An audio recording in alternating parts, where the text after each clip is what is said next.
The Blaze presents Sharia law advocate Linda Sarsour invokes Bible to defend Islam, promptly gets destroyed with facts. Sharia law advocate Linda Sarsour, who is also a leader in the resistance movement against President Donald Trump, invoked the Bible and Torah on Saturday to defend Islam. On Saturday, demonstrators took to the streets across the country in organized anti-Sharia law protests. Of course, they were met with counter-protests who called them racist and Islamophobic. But Sarsour spent the day replying to people on Twitter who derided Sharia law as a system of law that oppresses women and homosexuals. Two groups of people Sarsour vows to defend. If you are going to show me what Islam says about homosexuality, be fair and show me what Bible and Torah say. Stop obsession with Islam, Sarsour tweeted Saturday afternoon. Sharia law is an umbrella term that refers to Islamic law, which is typically most imposed in Muslim-majority nations and addresses both civil and criminal law. The Arabic word is used to refer to religious law, and in the Quran, the word is used to mean path. But because she declares herself to be a progressive who believes in both feminism and the LGBTQ community and Sharia, many claim Sarsour is a hypocrite, which is why she invoked the Bible and Torah in reference to homosexuality. In reply, Sarsour typically accuses her critics of not reading the Quran to understand the Islamic view on issues such as homosexuality. But her decision to invoke the Torah, and more importantly, the Bible, indicates that she too hasn't read them or doesn't truly understand what they say about issues like homosexuality. In Islam, homosexuality is punishable by death, according to Islamic holy texts. The Islamic State, Saudi Arabia, and other radical Islamic groups regularly execute accused gay people by stoning them to death or by throwing them off roof of tall buildings. The Torah, which means teaching in Hebrew, and includes the first 5 books of the Bible: Genesis, Exodus, Leviticus, Numbers, and Deuteronomy, does indeed say in Leviticus chapter 18 that homosexuality is detestable and abhorrent. It also says in Leviticus chapter 20 that the penalty for homosexuality is death. But simply reading the verse that makes the statement and taking it as the Jewish or Christian perspective on homosexuality would be to grossly take the scripture out of its context. First, the 613 laws given to Hebrews included in the Torah were specific to the Israelites as a group of people who made a covenant with God, and they were specific to the time that they were given. So, to apply the law thousands of years later is to do the scriptures a massive disservice. Second, according to Christianity, Jesus came to fulfill the laws found in the Torah. Not only that, but Jesus, in announcing his kingdom, raised the standard by which people lived. The Torah said that homosexuality is a detestable sin against God, but Jesus, as per his reaction to the woman found in the midst of adultery in John chapter 8, likely would have told a man or a woman engaged in homosexuality to turn away from their sin and that they are forgiven. In short, Jesus used sacrificial love to confront sin, not death and condemnation. Certainly, this differs from the reaction Islamic nations have and have had for more than 1,000 years to issues like homosexuality. And in reply to her tweet, this fact was made very clear by Twitter users. Ahlam Palestina. The problem is not Islam, it is Sharia law. Linda Sarsour. Sharia law So you are saying law. You have no idea what you're talking about. Washly. Are homosexuals being executed in Israel? It's almost like people are focusing on the Muslim countries which execute LGBT or imprison them. Travis Wester, more pointless whataboutery from one of the worst crypto-misogynists on the internet. The difference is called the Enlightenment, Linda. Alpha Mike Foxtrot. Words versus deeds. Being gay gets you shucked off buildings, then stoned under Sharia. Christianity, it means you might not get a cake baked. Yasmin Muhammad. Yes, and while you're at it, name the 13 Christian and Jewish countries that execute people for being gay. Oh wait, Selma Welma. Please tell me what Muslim countries can I visit and still be openly bisexual and openly atheist, all while walking around publicly uncovered. Terry Levine. In fairness, people aren't blowing themselves up and mowing pedestrians down in the name of the Torah or Jesus. When Christians, Jews, go into pubs to kill hundreds of gays in the name of religion, then we'll talk about them. Now it's Islam, which is homophobic. Blasphemous Moham. Charles Lambert. It's not what Islam says, but what it does. Hanging, beating, imprisonment are standard punishment for gay men in Islamic states. Soram. Rejecting Sharia law is apostasy, and punishment for apostasy in Islam is clear as a sunny day in Miami South Beach. Smiley winky face. Mads. Trying to clean Islam in the dirt of Judaism and Christianity, it doesn't work. This was one heck of a crazy report, but thankfully they mentioned that Linda Sarsour is a hypocrite because she is indeed contradicting herself by saying that she's a feminist and for homosexuals and all of that nonsense, and still is for Sharia law, which cannot coexist with one and another. She's basically trying to brainwash and fool people that, they're just racist, they're homophobes, because it's a very popular subject nowadays. So of course by doing this, she's gaining popularity for Islam. But it's very misguided and, as I said, contradictory, like the Prophet Muhammad's Quran. Because in the first part of the Quran, he, in the Meccan version, for the first 10 years of his prophesying in Mecca, he was pretty peaceful. But of course, he was mentioning things as infidels, even them. But all of that changed when he moved out from Mecca to find his bandit friends in the deserts, which he converted to his religion because he adapted their ways of living. And then all of a sudden, it was okay to kill people, it was okay to behead Christians and Jews, although these things escalated with time, as you can probably imagine. But from our perspective, this was very long ago, and as you can probably hear when someone says, oh, the Roman Empire, the French revolutions, these things took many years, and Rome wasn't built in one day, so wasn't writing the Quran either and living his entire life. But you get the point. But in the Meccan version, it clearly said things like, if you kill one person, you kill the entire world. And here, it excused you killing people to spread Allah or his hate, because it's Muhammadian, it's not about God. But I found it very entertaining to read the comments of these Twitter users. I think terrorism and these murders has everything to do with Islam, because Islam tells people to kill people. ISIS is following the Quran. They're victims of a failed holy book. Is nothing but an indoctrinating manifesto written by a madman, or well, his writers, because he couldn't write. He was illiterate.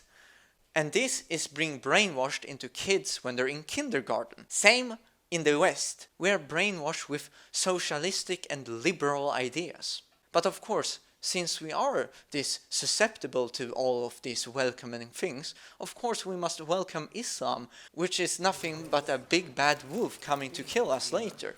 I mean, just look at the countries Islam has conquered and covered, their history, etc. If you study these countries' history, you will see the repeating pattern of the minority coming in and becoming the majority. The Syrian people, they didn't used to be Muslim. Lebanon didn't used to be Muslim, etc., etc., etc. Islam came from nowhere, and the way they spread was through violence and wars and murders. And not just only honorable wars, as some people might say, oh, they fought honorably. No, they were cowards. They slaughtered people in the streets who were defenseless. That's the kind of people Muhammad and his fellow brethren were. It's a horrible pattern that has repeated itself way too much in history. And it's coming to Europe, it's coming to Americas, it's coming to Australia, it's coming to all white populated places because of our openness. We invite them in. We allow them to practice their God-forsaken religion, which is constantly telling to go and hunt for Jews and kill Christians, etc., etc., radicalizes people, and our governments do nothing to protect us, because the globalists want to destroy us. These are the people that are going to replace us, because these people can't keep civilizations, they only keep ruining stuff. And these people aren't builders, these people are destroyers. That's why they want them here. They come into our countries and live out of welfare. They don't need to do anything, because they're entitled to it, because of our openness. It drains our money, and the day we will decide to, no, let's shut them out, then they will start the real killings. Then they will start the real political change. Like in Britain, the Brexit. They started to kill people in massive terrorist attacks. And this trend will continue as more people decide to shut out invaders. Because these people are not immigrants, they are invaders. And when they are gonna get shut down and know that, oh no, they're not bringing in any more recruits, then they will know that their time is at hand. And then the real war will start. And if you look at our infrastructures, where aren't Muslims? They are in every single level of our infrastructures, from the political barrier to the media, to every food shop in town, every barber shop. They just try to dominate everything as much as they can. And eventually, they're gonna decide your children is ours. And they are constantly taunting us, saying that we aren't able to have children, and that we're infertile, and that we, white people, needs to die off. And these socialists, they couldn't agree anymore. They are screaming for it like crazies, even though they might be white themselves. It's pure liberal insanity. It's war against reality. And they would believe anything this Linda Sarsour has to say, even though knowing these insane and gruesome facts. But it's because they're brainwashed. And when they're gonna realize that they're about to get killed by these Islamic Sharia police and whatever, when it's gonna be installed, for example, in Canada, where you have this... And by the way, we shouldn't be afraid of the word feminist. Men and women should use it to describe themselves anytime they want. Justin Trudeau, who has been giving millions to a guy who threw a grenade and killed an American soldier, and without consulting the widow, he gave this man an $8 million payment because, wait for it, he was arrested in Guantanamo Bay. And because he was a Canadian citizen, they had to release him, even though he was a suspected terrorist. And because of this, he felt harassed. So he reported the Canadian government, and they paid him out. He's a terrorist that murdered an American soldier. He fought alongside terrorists. And he got paid $8 million. What in the name of hell is going on? And they have Sharia law to a small degree in Canada, which is constantly growing. And in some schools, they even remodeled the lunchroom as a mosque where they can sit and pray. Men in the front, ladies in the back. And the girls on their periods even sit further behind.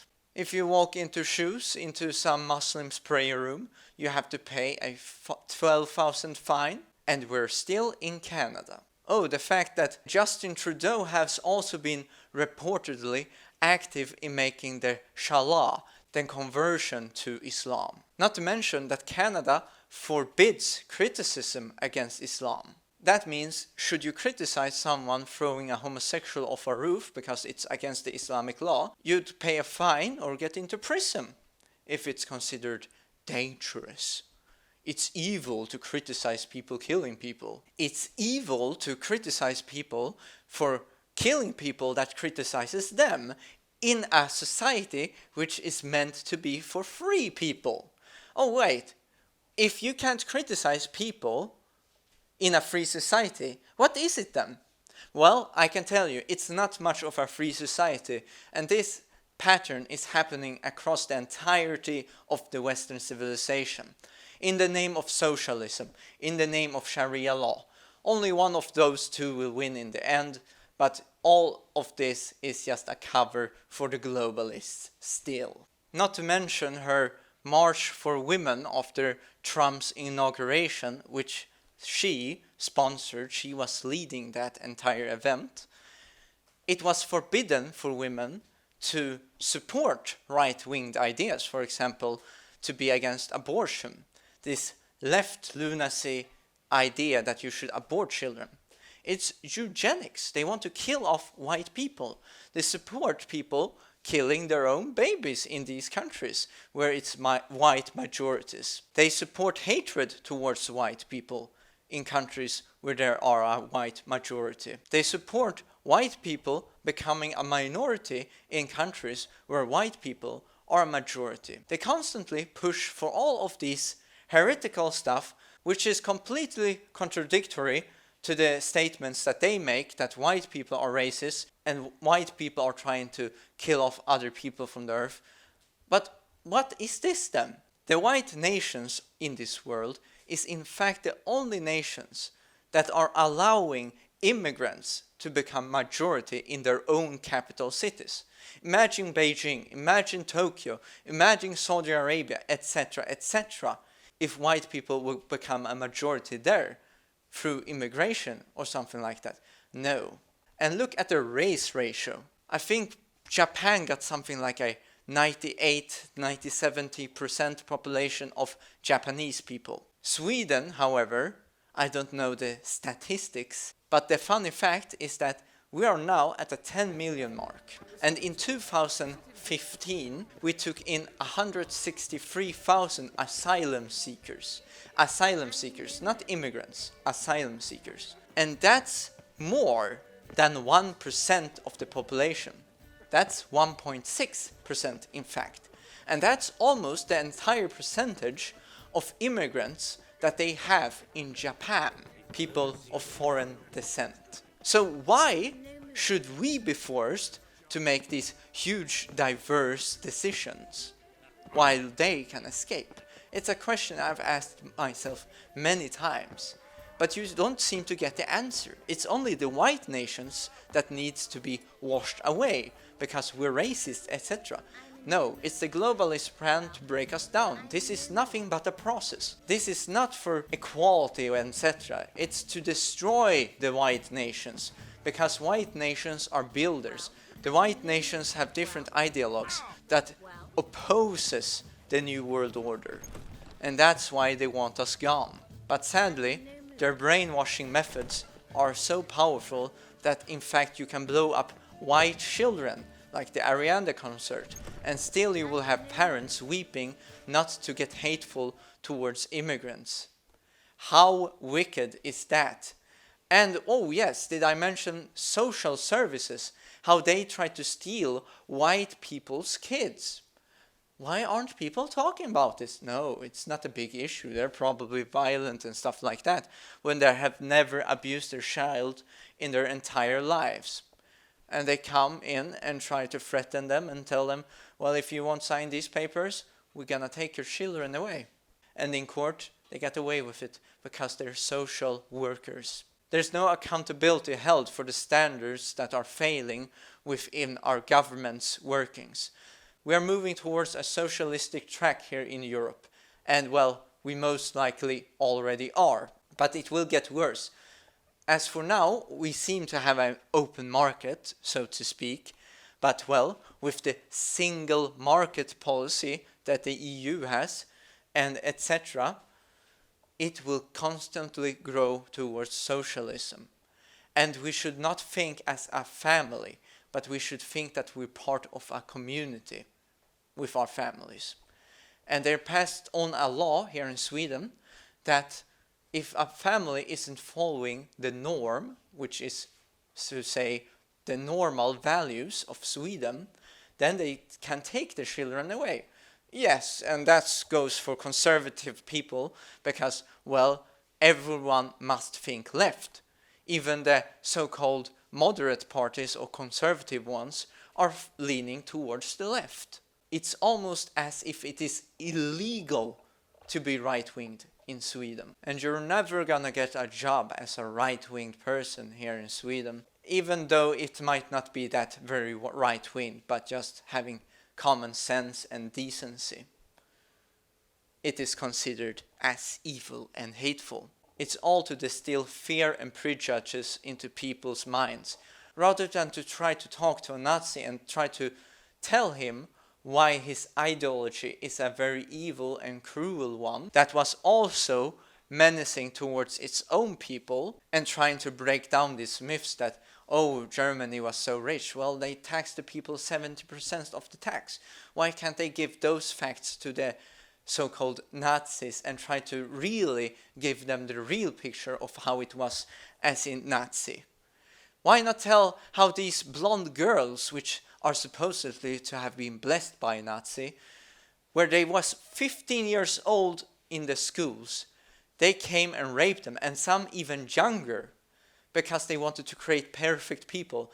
And, well, of course, not only did they rape the girls to produce more children, they also took the babies away from them. So they even stole the child she was forced to carry. Imagine the mental scars on these girls.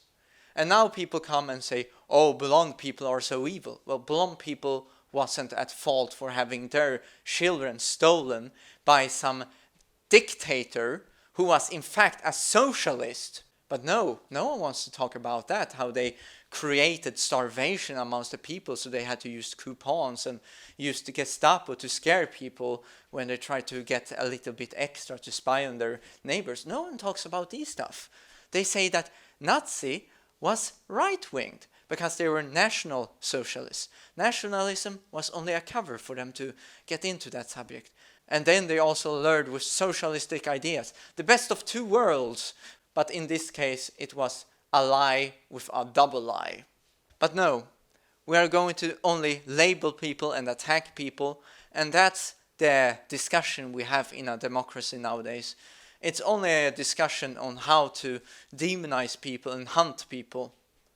Not to actually try to help people understand why some ideologies are bad, and even to criticize bad ideologues. So there's no open discussion anymore. You can't criticize the government with their socialist agenda, globalist, I dare say, because they try to globalize everything. And when it comes to people like Nazis, you only label them, or any right-wing, in fact, and relate them to Nazis, even though they might just not want to abort children or want to have homosexuals get married in the church, which it is clearly said that they should not. And like what they said about Jesus, he forgave them, but told them to wake up. And in fact, homosexuals are poisoned. Why won't people realize this? No, it's a liberal war against common sense. But this globalism, this multicultural, or whatever you want to call it, openness, diversity, it's all a trick to trick people into poverty, war, mass chaos in the world's stability, and etc. All of these things are there to make a crisis. And with that crisis, all of that demoralization, destabilization, they will try to normalize it. Everything will become blank. Everything will become of the party. Everything will become globalized. If you have every culture everywhere, every ideologue everywhere, and having a government telling them to, well, we have to stop this chaos because people are thinking way too much differently. We have to normalize them into thinking into one thinking. Well, good luck having diversity and freedom in a system like that, because then they're gonna tell people, well, you see, this diversity is dangerous because people aren't working together. Only then they will decide that diversity isn't that much of a good thing. But when you have globalized everything, people will be spread throughout the world and people will be worshipping government. And these minority groups, they will be just hunted away. And more will be converted to the government. And it will become a worship of government. And we are constantly becoming more and more dependent on governments with welfare and such. Why? Well, of course, we take in people who doesn't want to work, who doesn't even want to learn to speak the languages into the countries they come into. And this will lead into massive war, political influx, ideological war, religious war, and well, guess what will happen to all the religions? Once the Muslims start to bomb and kill people here in Europe, they will say, oh, religion is such a tragedy. Let's ban religion altogether. This is all part of the globalist plan. They will establish a world government once this crisis has abated.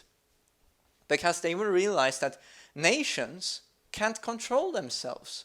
If everyone would have been into one European Union, for example, one North American region, one Southern American, one Asian, one Middle Eastern, one African, rather than having Sweden and Norway fighting with economics, rather than having Russia and Ukraine bickering over old territories.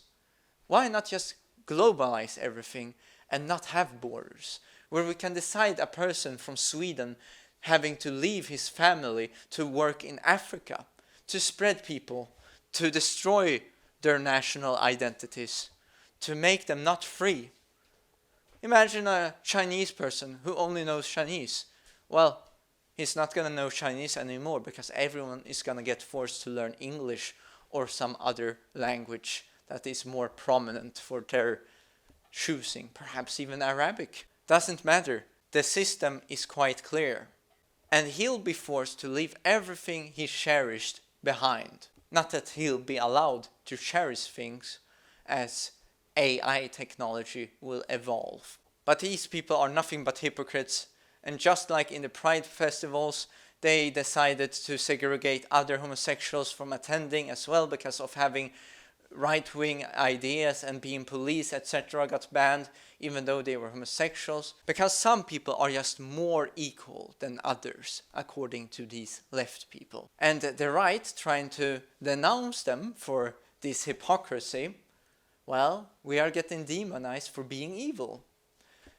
Perhaps that's something worth to think about before following a crazed lunatic like Linda Sarsour, because Linda Sarsour is an obvious globalist, as she gains an absurd amount of fortune by doing these crazy rants of how white people are racist, xenophobic, Islamophobic, sexist, and all of these labels in every of her speech, and are going to push for white genocide and all of these other left-winged lunatic liberal agendas, or whatever you want to call them, and to invite Islam and Sharia law that will tear Europe and the entirety of the Western world inside and out.